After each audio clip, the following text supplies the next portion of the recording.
just go into it then. Yeah. So just like magic, we are back in the studio having an amazing time with amazing friends. And the Daboothe and Maxx has quite an amazing friend all the way from America. We have the man himself, Flawless Real Talk in the building. Good? Daboothe was good. Oh my goodness, we are so gassed to have you on. How have you been? Like, I mean, we kind of have to ask. This is the question that we're asking everyone at the moment. How have you been over like the last year with just the crazy COVID pandemic? Well, you know, me having my first world tour postponed when COVID hit, it definitely put me in a down state. You know what I mean? I found myself in a very dark place. And I was actually telling my fans this the other day. I said, there's nothing wrong with a reset. You know, I found myself feeling down, so I needed to reset. So what I did was I kind of just recreated my studio, built a new studio, and like focused on having a fresh new space to create in. And it kind of took my mind off the music and off of everything that was going on in the world for a little while. And then when everything was completed and we got the studio back up, I felt reset and I felt back and felt good again. So it was a little bit of a period of time of a downtime, but you know, when you're really about it, you find a way to get back up and keep it going, you know, so we're doing well. Have you found the time to like cause a little bit of like writer's block, or have you found that just having a bit of time, like a little bit of a hiatus, has actually come back? You know what? I've got more stuff to write. I've got better material than what I had before. Have you found that at all with your creative journey? Yeah, during everything that was happening, you know, there definitely was a writer's block. I came out with a single called What a Time, speaking of the social injustices that are happening in the world. And it was pretty much all I could really think about at that time. So it was hard to write records that weren't about that, you know what I mean? That weren't focused on what was going on in the world. So I did take a break, and now that we're back in the studio, you know, working hard on this album, and I'm really, really grateful for that break, you know, for sure. So what is the latest updates then going on with your world tour? That, you know, if it's been stopped, is it still it hasn't been canceled. So that's the great thing. It's been postponed. So, you know, we still have those dates that we're going to reschedule, and hopefully when things open back up, and it's getting there, you know, it's opening back up small, little by little, but I feel like we're going to get there pretty soon. Hopefully, you know, by summer, fall, maybe we have concerts again, you know, that's what I'm hoping for. 100%, man. What's like the one city in your world tour that you're like most excited to play at? I want to come to the UK, bro. Hey! I want to come to London. I want to come to London, man. Mate, I'm looking forward to it, man. I'm looking forward to it. You need to come to Bristol. You need to come to Orange. Yeah, I gotta come see you guys. You know, you guys. Absolutely. Yeah. Is there anything about UK culture that you like that you just, you know what? It's just our accent, fish and chips. I love the accent, and it's also just the idea of, you know, the different cultures. You know, like wanting to travel the world. I've always loved the UK and just the culture there. And that's one of my like places that I have on my bucket list to visit or to tour in or to do a concert, you know. And Australia as well is one of my main like buckets, you know, because the hair is so beautiful over there. So I have a lot of plans to travel and tour all over the world. So I'm really excited for that. It's a lot more warmer in Australia. Like, you're definitely going to need like is it cold over there? Umbrella. It's chilly 24/7, mate. Like, we get like 2 weeks in July that is really hot, and then just winter. No way, for real? Wow. That's why he's wearing a hood. Yeah, I'm wearing a hood. I'm wearing like 3 layers right now. Wow, I didn't know that. I did not know that. So you guys are like the same weather as like Seattle. Seattle has a lot of like rainy weather and cold weather. I kind of think that's the vibe of it. Yeah. I guess so do you guys find that the weather there leads to a lot of depression or no? I mean, British people a lot like, because if the sun is shining, you know, because the sun shines, it makes you feel better. You know what I mean? 100%. Like when the sun does shine, everyone's like, "Oh my God, how are you doing? I haven't seen you in ages." Everyone's like everyone's that. in a good mood, you know. But like, I think we're just very used to the rain, and I feel like if you're a proper British person, and you just make the most of what you got, like that's kind of like, you know. The thing is about British people, I don't know if it's the same about American, but like we like to complain, So like my granddad will complain when it's raining, you know, it's raining too much, and then when it's hot, he'll be there like it's too hot, and it's just like, bro, like pick a middle. No matter what, in America too, like no matter what, when it's winter time, you're like, I can't wait for summer. And then when it's summer, it's like, oh, it's too hot, I can't take it. So no matter what, we're never happy, you know. And as humans, we're just never satisfied. Yeah, 100. But yeah, of course, I guess the big time where, you know, your name, your image, your brand got like broadcast to the world was going on Rhythm and Flow. And of course, you know, we are gonna have a bit of chat about that journey. But I wanted to kind of go into what your journey was before you got to that stage. Like, what were the highs and lows of your career before getting, you know, in front of Cardi B, I guess, and the entire gang? What Rhythm and Flow did for my career was it made me worldwide, right? More worldwide notoriety. What I take pride in is what I built within the States before Rhythm and Flow. You know, I started writing and making music when I was about 16 years old, kept doing my thing locally. But as I progressed locally, I felt like, you know, I'm from the smallest state in the country, Rhode Island. So we're the smallest, you know. Yeah. Opportunities are very scarce and stuff like that. So I thought to myself, like, what am I going to do to progress my career? If I continue to just do the local thing, I'm never going to really go to that next level. So I decided to just take a chance. I packed all my stuff. I think I was about 19 years old. And I moved to Atlanta, Georgia, where at that time, music was really blossoming there. You know, a lot of the industry was navigating in Atlanta. So I found a way to just get down there and just create the music that I needed to create, and just put it out there and go out and do every contest. Like I remember, you know, I had like a video camera.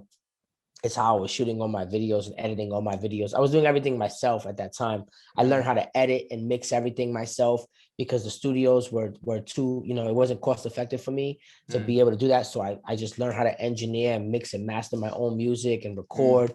So that was like a big thing at sustaining my career without needing to rely on anybody, you know? Yeah.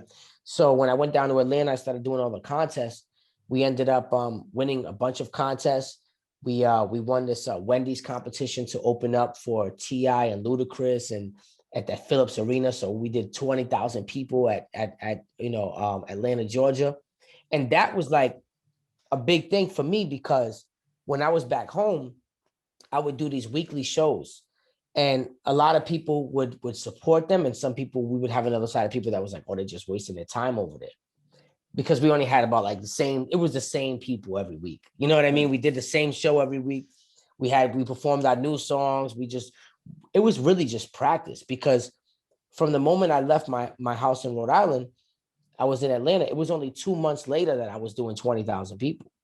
So imagine if it was my first performance, like, you know what I mean? It would be over, you know, it would have been over. Yeah. So I look back at those moments of doing those weekly shows. Sometimes there was 100 people there. Sometimes there was 200 people there. Sometimes there was 6, you know what I mean? But we still had fun. You know, we got free drinks at the bar. You know, the ladies were coming through. So it wasn't that bad. You know what I mean? Yeah. But I said, am I going to be 40 doing this? You know, so I got to make a drastic move. I think that's what separated me from a lot of people that in my city that were trying to make it. I took that leap of faith without no plan, you know, no real assurance, you know. And once I did the Phillips Arena thing, they started giving me a lot of opening acts and stuff like that of that nature. So I was opening up for this independent artist. His name is Tech Nine. I'm not sure if you guys wow. Hey, music. Shout to you. Yeah. So, you know, usually when you're opening, the idea of opening as an artist is to try to steal as many fans as you can from that crowd that artist has brought in, right? So 99% of the time, the main artist that you're opening for is not in the building watching your performance. You're not going to impress the guy you're opening for. A lot of people are like, oh, I'm opening for Fabulous. He's not going to see you. Your job is to steal as many fans as you can when you get there. Those Fabulous fans need to become your fans, right? So we're killing the venue. It just so happens Tech Nine is on the bus and needs to use the bathroom. You can't do a number 2 on the tour bus. Right.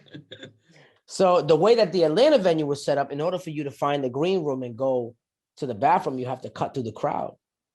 So he had to put a hoodie on, boom, try to sneak through the crowd. But I'm in there rocking crazy. You know what I mean?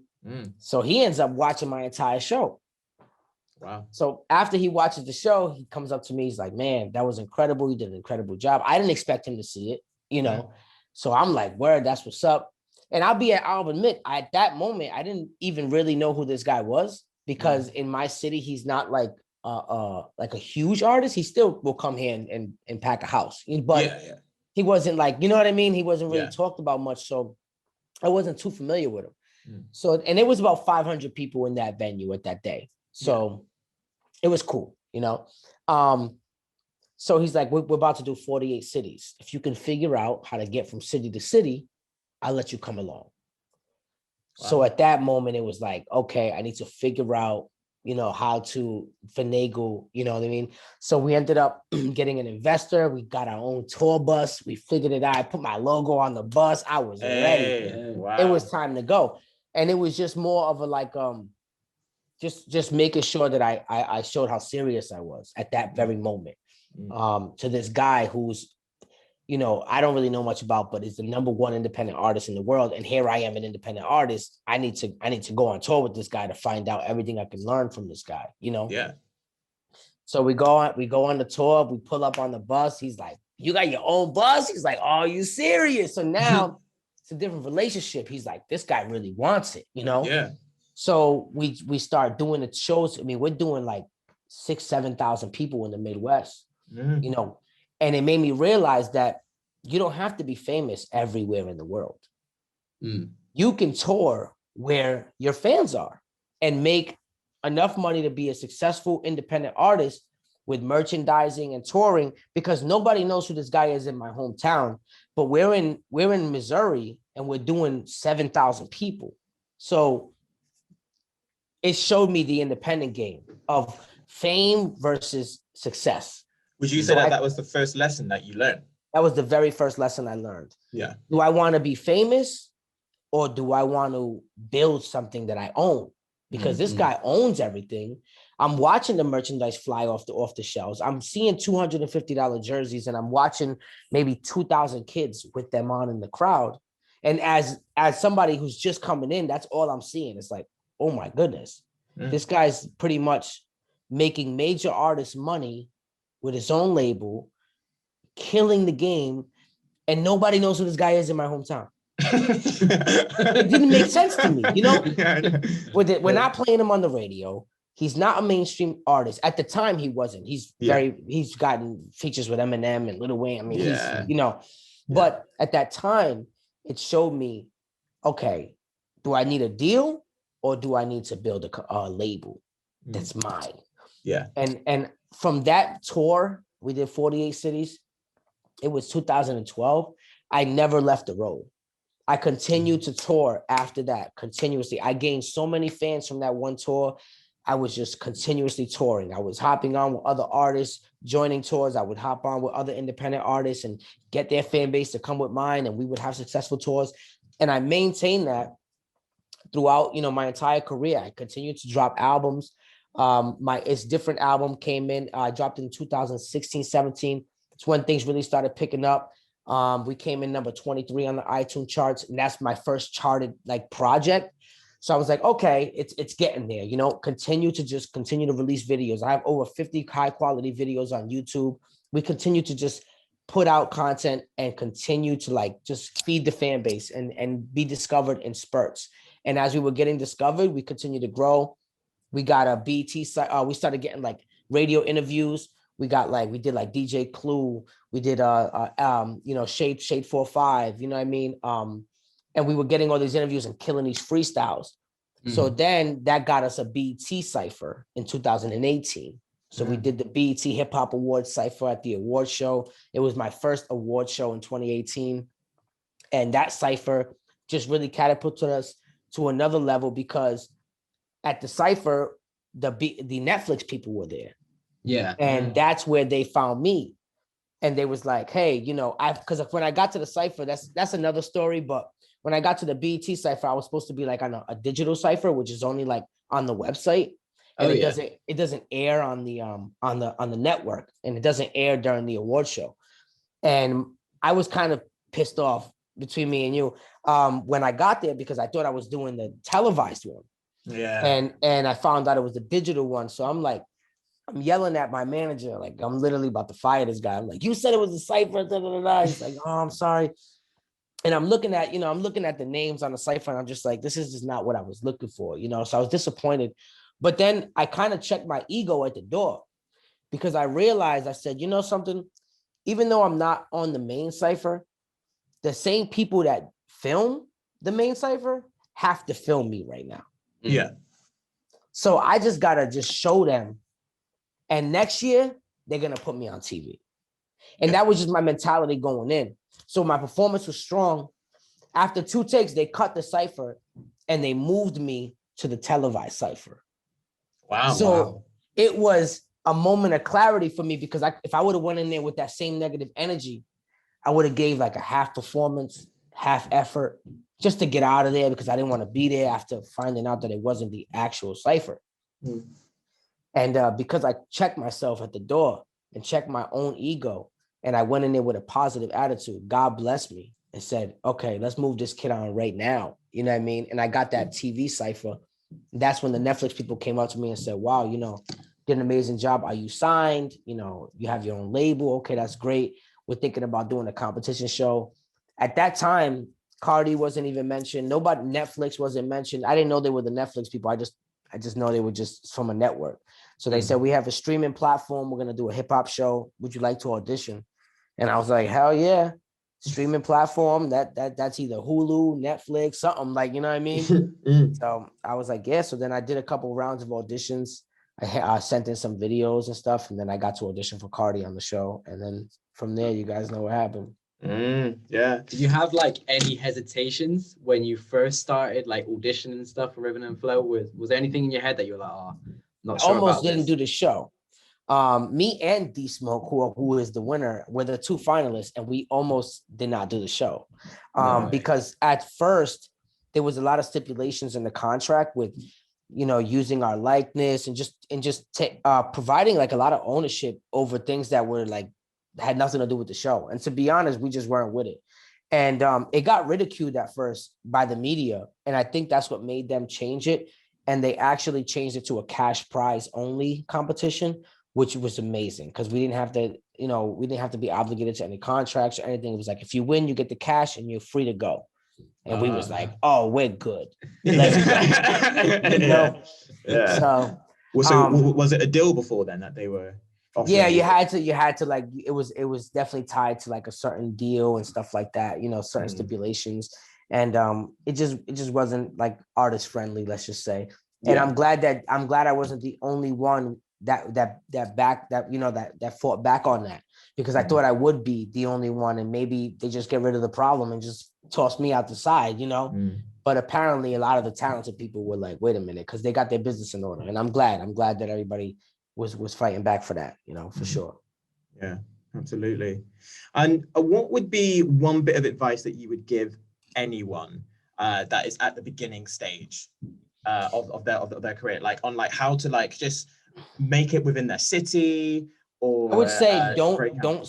I just got contacted by a new artist, right? And he asks me about if he should pay, some I'm not gonna say who the person's name is, but if he should pay somebody to, for some promo or something like that. And like for me, if you're a new artist, I think the best thing for you to do is, because social media is so like accessible these days, I would say just, keep showcasing your music on like TikTok and Instagram, and like build a core fan base. The fan base has to start within your own community. Like if you can't get 100 of your friends or like people that like if you can't build some type of like 100, like you can't go out there, you know what I mean? Like it's got to, like when I started, I started building like I only had like 100 fans.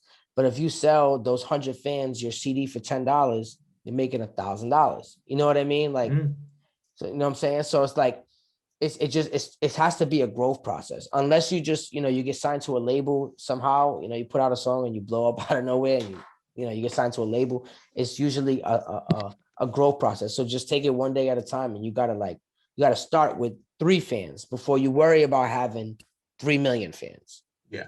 You know what And I mean? is there anyone from Rhode Island right now that you're looking at in terms of artists that you're seeing is doing the same steps as you, that you're like, oh, I'm excited where this person's going? My city is filled with amazing talent. You know what I mean? There's a guy named is John Hope. He's great. He just dropped an album called Hopewell as well. He does amazing work. King ISO. And I'm sorry, not King ISO. Hold on, I'm so sorry.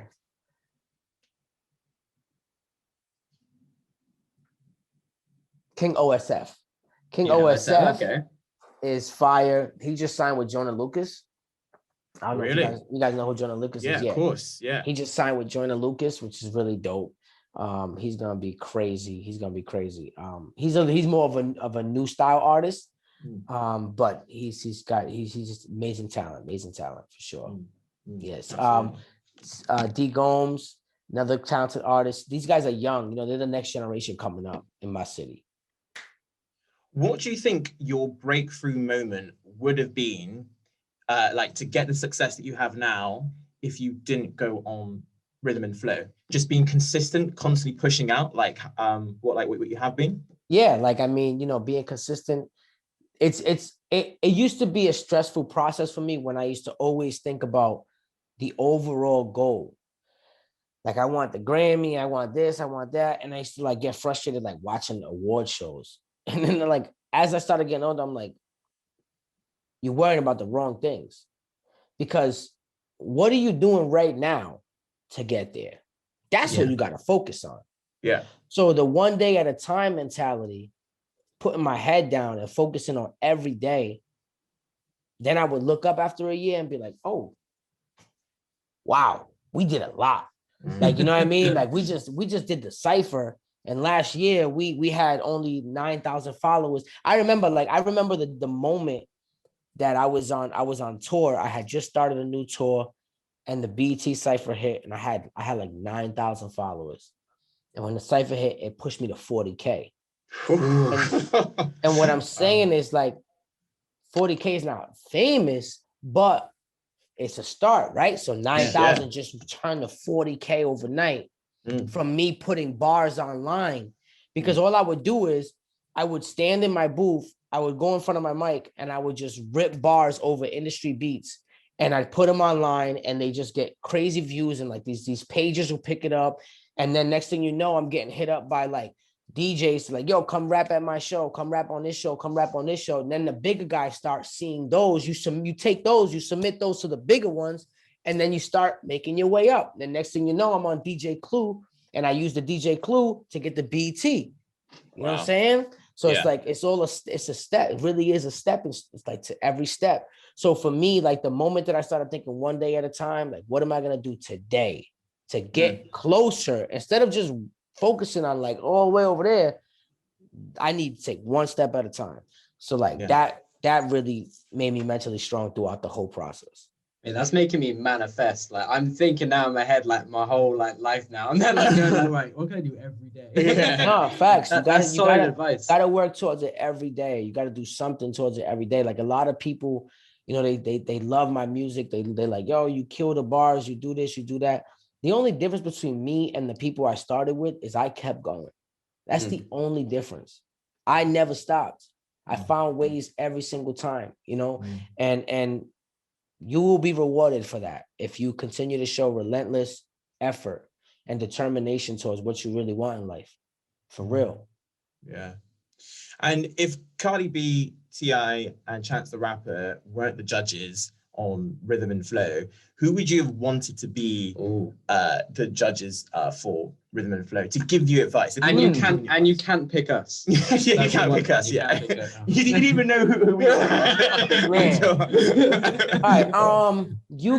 Let me see. That's a great question. I think. Wow, that's a great question. To critique the show overall, like the overall show, I would like it to actually be like producers. Producer, Really? okay, that's cool. Producers that like have helped. Like, you know, like a lot of people like don't like Simon when he's doing like America, when he was doing like Yeah, American Idol. yeah. Mm. But he's responsible for so many stars. Yeah. So it's like, I don't know if I want like another artist critiquing me, because rhythm and flow, a lot of people don't see it like this, but it's I had to keep telling myself, this is an opinionated competition. Yeah. There's 3 people judging everything. America's not voting. This isn't, you know what I mean? It's 3 people. What I do, either Cardi likes it, Chance likes it yet, or they don't, and I'm gone. That's it. 3 people decide. So, you know, I don't know if having artists is the best decision. Like maybe some producers or some A&Rs that are well credible, like make a sound. Their hit maker. He's an amazing. They're an amazing camp. 1500. They're an amazing camp that do production. They are 1500 or nothing. My guy Mars, he produced I Need You on my last album, and it's with Jane Hancock. It's an amazing record. And these guys make records with artists. You go in there and you leave with like a whole record. Those are guys that could judge. You know what I mean? Because they really put together this music, and like they really enhance the artist. So That is those one would be thing. the type of people. Oh, sorry. That is one thing I noticed about Rhythm and Flow. I can't remember who it was. I think it might have been London B, but there was one thing where I remember Chance and Cardi weren't feeling it. And I remember the whole time when she was playing, I was bopping my head. And I was like, what do you mean you're not feeling it? I was like, mate, this is on my playlist. Like, this is too good. Yeah. She, you know, you could be up there and the crowd could be rocking and they could be like, we hate it. And that's just the way that the crowd. So for me, the only time that I did not care was in the finale. That was How come?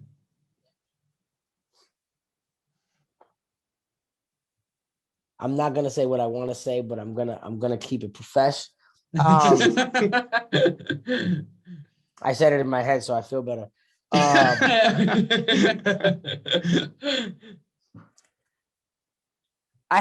So the entire time you're remembering that this is a television show. Yeah. Right.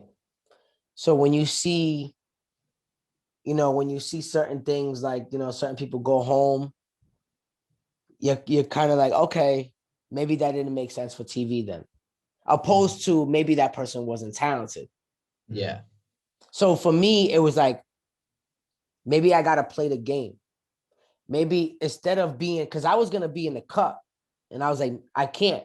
I'm going to have to be the personality right now, because I'm going to have to show these producers that not only am I talented, but if they cut me, they're going to cut a lot of the entertainment from the show, a lot of the charisma, a lot of this, a lot of that. So you can't even afford for me to go, even if I'm not that great.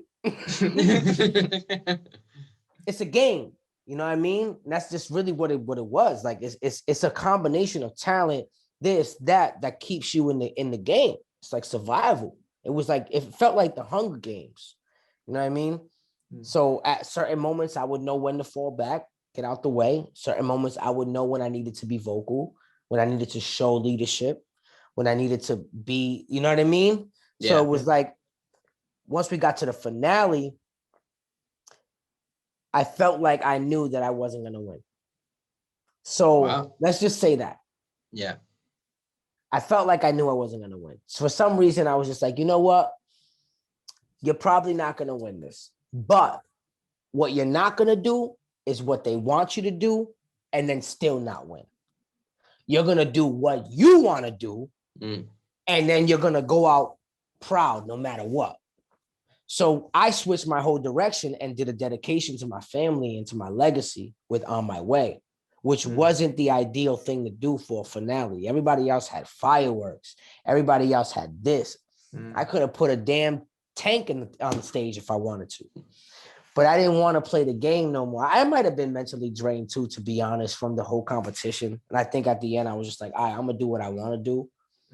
And if I don't win, I'm going to be proud as heck of my moment, of what this means for me. And I'm going to inspire the world. That's what I cared about. more than anything. I was like, even if I lose, the world is gonna leave with this, and they're gonna hold this for a long time.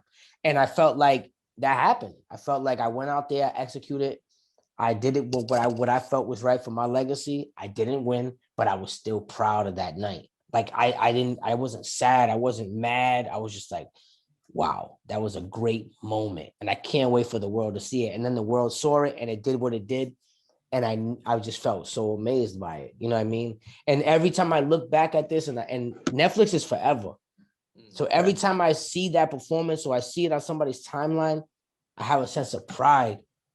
Let's say I don't do that, right? And I do the firework, I do like just whatever, let's say they wanted me to do, whatever. And I'm not as proud of my performance. Then and I don't win.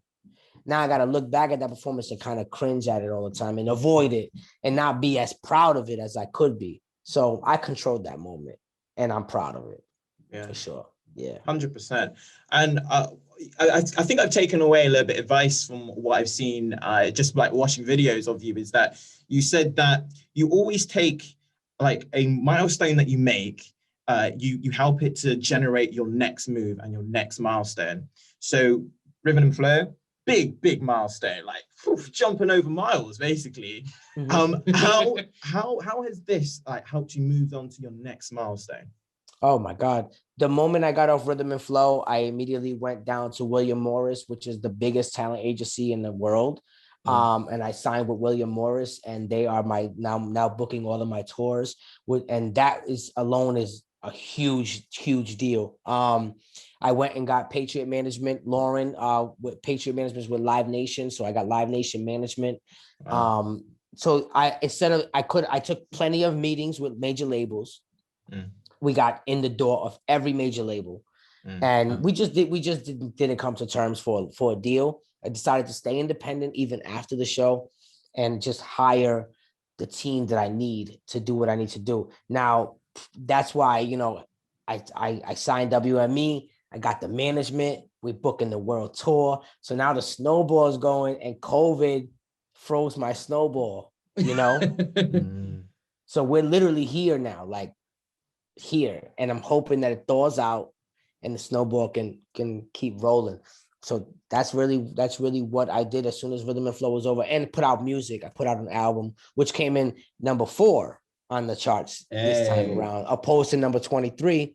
That's what Rhythm and Flow also did. It allowed me to have more of a fan base, to put out music, and I charted even closer to number 1, which I believe my next one will be number 1 for sure. 100%. Yeah. Was there any major label offer you got? You didn't have to say the label, but like, we met with everybody. Yeah, we met with everybody. Yeah, literally everybody. Did any of them tempt you? Did any of them make you turn around and go, well, maybe independent? Everybody had good business. Everybody was great. You know, I enjoy the meetings. I enjoy how I like to meet with them every year, to be honest, every other year. Like we've been, I like see people, I like know them on a first name basis. They're like, what do you want? You're not going to come over here and sign. Like, asking for ridiculous things. Like, what do you want? We're not giving it to you. But it's like, it's almost like I'm guaranteed to grow, right? So if I meet with them and I have 9,000 followers and they're like, get out of here, you're crazy. All right, well, I'm showing up after the BET Cypher and I have 40,000. No, you're not going to get, okay. I'm still crazy? Okay. So now I do Rhythm and Flow. I got 800,000 followers. Am I still crazy? A little bit. I'm not that crazy though, right? Okay, I'll be back when I have 1.1. And I'll be back when I generate this much money on the road. And I'll be back when you know what I mean? And then eventually they're going to say, okay, you know what? We'll partner with you. And we're going to give you what you deserve because you're there. If not, I stay independent and keep doing my thing. It's no harm, no foul for me. I don't need to go to a major label because it does increase my popularity. It will give me more of a, but like I told you, ownership is key for me and legacy is key. And I can be famous, more famous, or I can just keep making more money, you know? And for me, the money's more important. The legacy is more important than being more famous, if that makes any sense. Does that make sense? Or no? Yeah, 100%. Yeah, 100%. Okay. So, I mean, just before like I think we go into the game, really, what do you think that the rest of your 2021 is going to be like? I'm praying that it's not all digital. One thing I do want to say, one thing I do want to mention is that when COVID hit, I also pivoted to the virtual world where I did a university tour on Zoom. Yeah. With my band and everything. Like we did a whole virtual thing. I also signed a live stream deal with the platform called Live It. We did our first concert in November. We had 1 million streamers watching the concert. Wow. So that was like the first time, and I could interact with everybody as well. So I could see all the comments and see everybody and talk to them. And it was amazing. We also raised, I think it was like $6,000 for the children's toy drive. That night. We donated to all the kids. So the pivot has been there, you know, and now what 2021 is, I'm hoping that the world opens back up so we can do the world tour. But if it doesn't open back up, I'll still be doing the virtual shows. I'll still be doing the live streaming, because in this space, when you're independent and you're an entrepreneur like myself, you cannot allow one thing to keep you stagnant. So even though we haven't been able to tour, we've still been doing shows. We've done concerts this whole year. Yeah. We've done universities, and we did, like I said, our live stream show. And if you want to come to UK, just do another interview with us, and then you're set. You know. No, for sure. I'm definitely gonna be over there. Like for sure. Like I know I am. UK is actually a big market for me, guys. Like I think it's like my third country on Spotify. Like, you know what I mean? It's there. I get like, I think it's like 5.6K listeners over there, which is enough to book a venue worth 1,000 people and see who shows up. we are definitely one of them that is part of that 5.6K. So that's fine. When we were I appreciate that. Flawless coming on, they were like, "Oh, Flawless, what's up? No way!" Like, so you definitely are known in the UK. Oh, you guys have dipped. See, you guys dipped to number 4. Oh, okay, right. Everyone in the UK, right? Get on this now. We can have Australia. You know, no, Australia take it.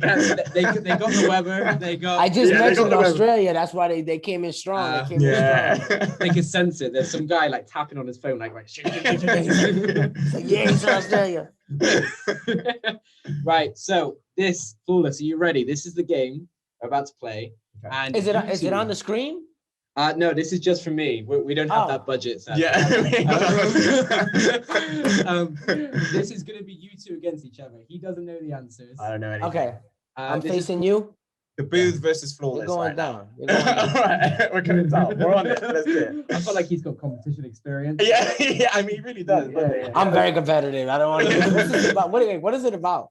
So it's called Fact or Myth, and basically, I've got 3 really weird facts. He knows the answers. No, I swear, he kept it to himself. I have not a clue. And then I got 3 ones that I made up that are completely fake. Okay. And all so of it's them myth. Myth. Yeah. All of them are based in America as well. So I don't know if that will give you upper hand or not. I'm gonna put on my smart glasses for this, just so I can see properly. Cheers, mate. Okay, so you both ready for the first one? Born ready. Okay. In 1980, a hospital in LA fired staff members for betting on when patients would die. Fact or myth? Fact. Fact? That's very quick. Yeah, that makes me feel like that's a very quick. Yeah. Like I don't. Or is it a poker face? There's something inside me just saying just do the opposite. Just do the opposite. But then he answered so quick. That was my game plan before. Just go with the opposite. But now he answered that so quick. I'm very much like I was like very sure, right? Yeah. Just read it to me one more time, please. In 1980, a hospital in LA fired staff members for betting on when patients would die. I'm gonna buddy up. Buddy up. Buddy up. You're both correct. Well done. Okay. Well, I mean, not well done. It's very sad. yeah, I know. It's very sad news. Yeah. Okay. There are more Starbucks in LA than studio apartments. Fact or myth? I'm gonna go. Okay. Let me answer. Let him go first. Let me answer first. Let me go first. All right. So there's more Starbucks in LA than studio apartments. It's a myth. I was leaning towards that as well, but I'm just gonna go. I mean, I can't see you going true. Oh, I'm sorry. Two truths. I can't see you do 2 truths. Nope. Yeah. I mean, yeah. Myth. I know his patterns. You're both right. I feel like I'm being red now. Like I gotta like block my eyes. Okay. It is illegal to fish on a Sunday in New York? What? It is illegal to fish. I'll let him answer that first. in New Yeah. York It's illegal to fish. on a Sunday in New York. That's a myth. Myth? That's a I'm fact. so offended by that. Is that a fact? Oh no. Wait, so Flawless, what's your You're saying answer? fact. No, it's a myth. Oh, right. You should both just go parallel. We actually are gonna- We know winner. What are you saying? I'm saying myth. You're both correct. That's a myth. Hey, Okay, right. all right. There we go. Okay. We just bunnied up all the way. All the way. All the way. That's what we did. In Utah, it is illegal to swear in front of a dead person. Illegal to swear in front of a dead. Right, I don't want Flawless saying anything because he's swaying your opinion here. Luckily, I wasn't looking at the screen then, so it's illegal to swear at a dead person. I mean, who would make a law for that? I mean, if it's happened a lot. Sounds ridiculous, right? If it's happened a lot, then yeah, I guess. I want to. Nah, that ain't true. Like, why would anyone make that law? Myth? Yeah. Yeah, myth. It's a fact. Flawless. It's a fact. Flawless is correct. It's a fact. Oh, Yay, there we go. okay. He takes the He's lead. in the lead. All right, here we go. More Americans own a dog than a frying pan. See, he's waiting for you now. He's Yeah, smart. he is. He is. He's proper waiting for me. He's waiting for me. Quick, 3, 2, 1. You know what? It's so out there. I'm gonna say true. True? True. Flawless. It's a fact. You're both on. It's a myth. Oh! I'm still up one. All right, you still got one. Okay. All right. Right. It is illegal to carry an ice cream in your back pocket in Kentucky. Now this is the final one, so this can be either a Oh, this is- tiebreaker. Yeah, right. this or is it's his myth. This is his fake myth. He made this one up himself. It's a myth. I mean, yeah. Why would anyone come up? I mean, He made this up himself. He said he see, made the some thing is up. now, the thing is, He is ran that- out. He ran out of options, and he was like, let me think. And then he tried to do one like the dead person one, but he put an ice cream in the back pocket. And he's like, that's ridiculous. Yeah, it's a myth. You know what? I have to go for me to get a tie. I have to go opposite. I have to go go, opposite. even though I know he's right. Like, I still technically have to go the opposite to win. So true. Well, actually, you drew because that was a fact. No way! Yeah. It actually is. No way! Are you for reals? Wow. Hey, Jeez. I like you read me quite well. Like that would be my normal thinking, but then I was there like, okay, Daboothe, like go with true, go with fact, go with fact. And you were like, oh, go on then. Fact. Like, yes, okay. Oh wow. There we All right, go. we need a tiebreaker. We need a tiebreaker. We do need a okay. tiebreaker. I actually do have a tiebreaker. All right. Cool. Okay, this is one. I don't think this one's gonna be America based though. That's the only thing. All Okay. right. Okay. All right. Half of all bank robberies take place on a Friday.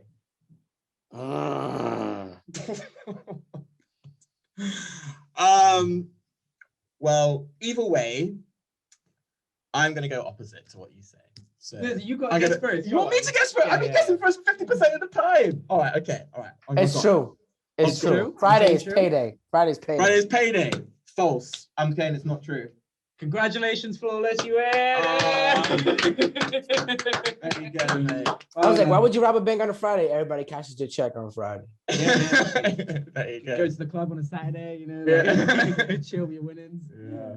Now, well done, Flawless. Congratulations. That was Fact and Myth. Thank you very much for playing. And, Appreciate it. Yeah, we just appreciate you coming on the show, mate. It's a big, like we said before, it's a real big experience for us. It's amazing having you. It's going to go on both of our I appreciate shows. it. Hey, I can get you guys some more American guests that are notable too, man. They would love to Yeah. sit down with you guys. That's what we were gonna like ask, really. Like, I'll if there's anyone- co-sign your show for sure. Yeah, 100%. Thank I'll you. be like, Yeah. yo, they're good. They're good money for Yeah. sure. Because what our show does is, so we've got a show which is syndicated, so it goes out in basically Manchester, it goes out in London, it goes out in Bath, and it goes out in Bristol. So that's what we've got so far. I can get you some more rhythm and flow people. I can get you some like good comedians. Some like I get a few people for you guys. That would Yeah. be like incredible, honestly, Yeah. because our main goal is to not only just promote like hip hop and R&B, but it's also to promote emerging talent, like, you know, artists like you said from Rhode Island who aren't getting attention. So, you know, we get artists from all across the world who, you know, they might have like 100 Instagram followers. Yeah, exactly. We play their stuff for like a global audience. So having someone like you gives our platform, makes our platform bigger, so that way those people get more attention. So it's no, for sure. It's great. Thank you guys. Yeah. Absolutely, man. I had a good time. I appreciate it. I apologize for being late too, man. Once again, you know, I'm usually prompt with everything, and I was very, very disappointed today. So I'm so happy that you guys stuck around for me. And I know you guys were already packing. You unpacked for me. Oh, no, It's literally we just closed the laptop. We're British, we're dramatic.